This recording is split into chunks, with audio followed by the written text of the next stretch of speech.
Əziz müəllimlər, mən Məmmədova Esmira, Lid Akademiyanın kurikulum təlimçisiyəm. Bugün sizlərlə MİQ və sertifikasiya üzrə qəbul tipli yeni bir sualın izahını bölüşəcəyəm. Əvvəlcə sualımızı oxuyaq, sonra isə keçək sualın izahına. Deməli, sualımız belədir, əziz müəllimlər. Dərsin mövzusu təhsil sistemində ənənəvi dərs metodları və müasir texnologiyalar hansı daha effektivdir? Deyə müəllim soruşur şagirdlərdən. Müəllim şagirdlərə debat üsulu ilə mövzu müzakirəsi aparmağı tapşırır. Şagirdlər iki qrupa bölünür. Biri müasir texnologiyaların təhsildə istifadəsinin faydalı olduğunu müdafiə edir. Digəri isə ənənəvi dərs metodlarının daha effektiv olduğunu iddia edir. Hər iki qrup 20 dəqiqə ərzində arqumentlərini təqdim etməli və qarşı tərəfi inandırmaq üçün məntiqi və əsaslandırılmış fikirlərdən istifadə etməlidirlər. Əziz müəllimlər, bura qeyd etdim ki, məntiqi və əsaslandırılmış fikirlərdən istifadə etməlidirlər. Şagirdlərdən biri müasir texnologiyaların təhsildə istifadəsinin çox faydalı olduğunu iddia edərkən, digər qrupun nümayəndəsi bu çox risklidir. Çünki texnologiyalar çox vaxt şagirdin diqqətini yayındıra bilər və əsas mövzudan kənara çıxmasına səbəb ola bilər, deyə etiraz edir. Bunun üzərinə müasir texnologiyaları müdafiə edən şagird daha konkret nümunələr gətirərək bu iddianın doğru olmadığını izah etməyə çalışır. Müzakirənin sonunda müəllim şagirdlərə belə bir sual verir. Hər iki tərəf öz arqumentlərini təqdim etdi.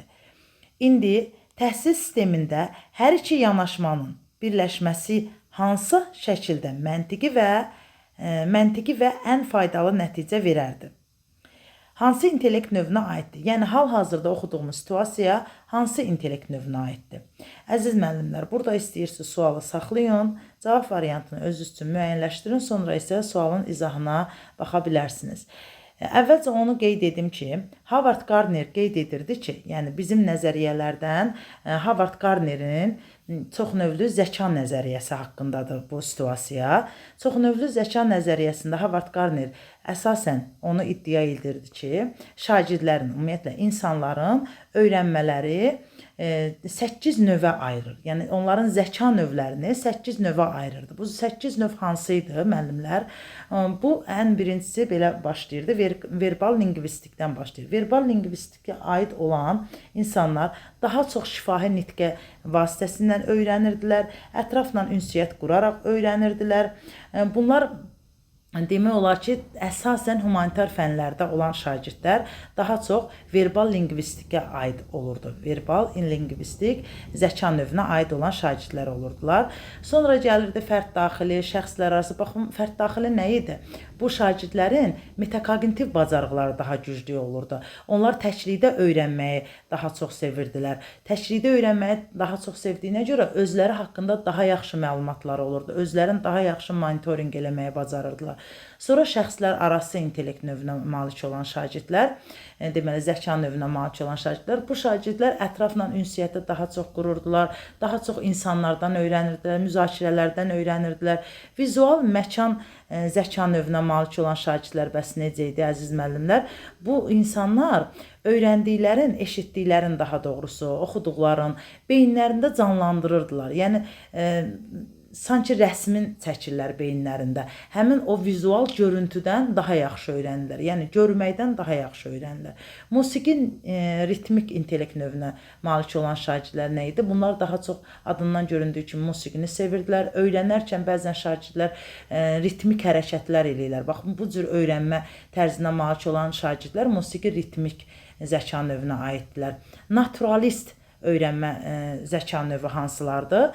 Naturalistə aid olanlar isə təbiəti sevirlər, təbiətə qarşı həssasdırlar, təbiətdə daha rahat öyrənməyi bacarırlar və deməli, bizim hal-hazırda sualımızın cavabı olan məntiqi riyazi təfəkkürə malik olan şagirdlərdir. Bunlar da daha çox məntiqi əsaslandırma eləyirlər, problem həll etmədə daha çox məntiqə əsaslanırlar, daha çox arqumentlər, faktlar üzərindən arqumentlər gətirirlər də. Baxın, bu situasiyada nə idi? Şagirdlərdən biri deyir, fakt olan bir şeydə müasir texnologiyanın təhsildə istifadəsinin çox faydalı olduğunu iddia edir.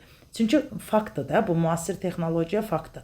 Müasir texnologiyanın daha çox faydalı olduğunu iddia edirdi, baxmayaraq ki, öz fikrini yürüdürdü, amma yenə də faktlar üzərindən debatda, müzakirədə faktlardan danışırdılar. Yəni məntiqlə danışırdı. Ümumiyyətlə debatda əgər sizdən zəka növü soruşursa, debat iş üsulu tətbiq olunursa, əlbəttə ki, burada bir mənalı olaraq məntiqi riyazi təfəkkür olacaq.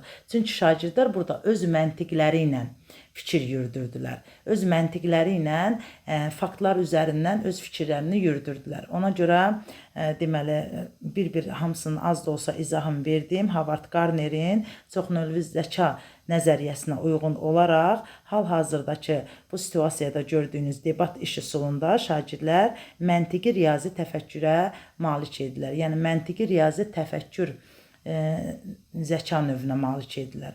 Aydındır müəllimlər?